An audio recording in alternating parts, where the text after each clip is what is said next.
इटावा में कथावाचकों के साथ हुए दुर्व्यवहार के मामले ने अब तूल पकड़ लिया है। नोएडा में यादव समाज के लोगों ने इस घटना को लेकर तीखी प्रतिक्रिया व्यक्त की है। समाज सेवी परविंदर यादव ने मामले को गंभीर बताते हुए उत्तर प्रदेश के मुख्यमंत्री योगी आदित्यनाथ से कड़ी कार्रवाई की मांग की है। परविंदर यादव ने कहा कि यदि सरकार ने समय पर सख्त कदम नहीं उठाए तो यादव समाज एकजुट होकर बड़ा संदेश देगा, जिसकी रणनीति आगामी विशेष बैठक में तय की जाएगी। बताया जा रहा है कि नोएडा में जल्द ही यादव समाज की एक बड़ी बैठक आयोजित की जाएगी, जिसमें समाज के प्रमुख नेता और सामाजिक प्रतिनिधि शामिल होंगे। बैठक में आगे की रणनीति और आंदोलन पर विचार किया जाएगा। मामला इटावा का है, जहां कथा करने पहुंचे 3 कथावाचकों के साथ कथित रूप से जाति सूचक शब्दों का प्रयोग किया गया और एक युवक की चोटी भी काट दी गई, जिससे समाज में गहरी नाराजगी है।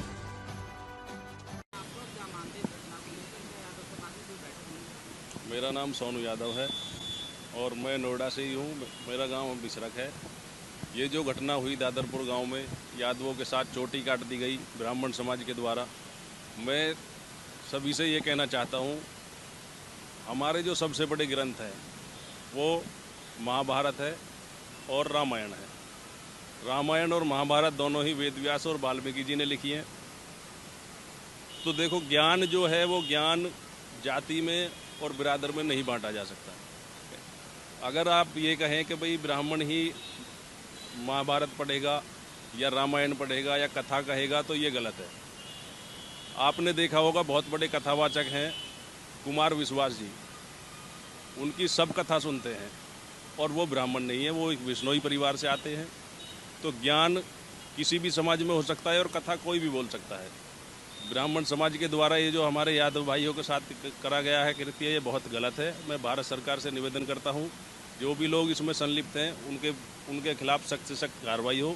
अगर उनके खिलाफ कार्रवाई नहीं होती है तो यादव समाज बहुत जल्द एक मीटिंग करेगा और आगे आने वाले टाइम में हम आपको, अभी तो टाइम दे रहे हैं, सारा यादव समाज इकट्ठा हुआ है इटावा में भी, वहाँ भी हम एक ज्ञापन दे के आए हैं।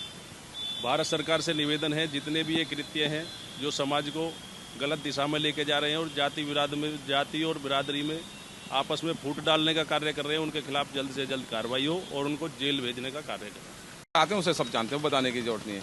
लेकिन विषय हमारा यह है कि जो इस तरह का जो कृत्य है जिन किसी लोगों के द्वारा किया गया है, वह किसी जाति या समाज के नहीं हो सकते। क्योंकि अगर वह किसी जाति और समाज के लोग होते तो इतना घिनौना कृत्य नहीं करते। ये 21 तारीख की घटना है, दिन शनिवार, और ये जो घटना घटी है, हम ये मानते हैं, सीधी भली बात ही कहना चाहते हैं कि अगर हमें ये लगता है कि कोई व्यक्ति सही से कथा बोलना नहीं जानता, सही से पूजा पाठ करना नहीं जानता, अगर मैं अपने घर बुलवाता हूँ, अपने गांव में, अपने समाज में बुलवाता हूँ, तो मैं उन्हें प्यार प्रेम से कहूँगा, भैया आपको ये कथा कहने में आप सक्षम नहीं है तो आप जा सकते हैं। उन्हें सम्मानपूर्वक भेजें और सम्मानपूर्वक भेजने के बाद में दूसरा कथावाचक बुलवा लें। तो उसमें ऐसी कोई बात ही नहीं थी कि ये तो यादव बरादरी से, यादव समाज से आते हैं, और ये जो नई जो बातें की गई है, कहीं ना कहीं ये दो समाजों में एक जो प्यार प्रेम जो बना हुआ है उसको खराब करने की कोशिश की जा रही है ऐसे लोगों के द्वारा। देखिए, यादव समाज में इस टाइम बहुत बड़ा रोष है इस चीज़ को लेकर के। उसके साथ साथ आपको बता दें कि उत्तर प्रदेश के मुख्यमंत्री परम आदरणीय योगी आदित्यनाथ जी, आप मजबूत और सशक्त एक कार्रवाई के लिए जाने जाते हैं, जिससे आपकी एक पहचान है। आज वह पहचान जो है कहीं ना कहीं ढीली पड़ती जा रही है। आप के द्वारा सशक्त आदेश अगर दिए गए होते तो इस बात को 5 से 6 दिन हो चुके हैं और अभी तक कुछ खास पुलिस ने किया नहीं है। और आपको ये बता दें कि संत सिंह हो या अन्य दूसरे जो लोग हैं वो हों, मुकुटमणि और संत सिंह, ये दोनों ही लोग यादव समाज के हैं। लेकिन जो व्यक्ति नेत्रहीन है, जिसके नेत्र ही नहीं है, वो SC ST से आते हैं और वो जो है आपको बता दूं कोठरिया समाज से आते हैं। उसमें SC ST की धाराएं नहीं लगाई गई हैं, वो SC ST की धाराएं लगाई जाएं। उसके साथ साथ में जो इस पूरे प्रकरण को देख रहे हैं, वो भी जो पुलिस में विभाग में जो जिनके पास में ये जो पूरा घटना का लेखा जोखा है, वो भी ब्राह्मण समाज से आते हैं।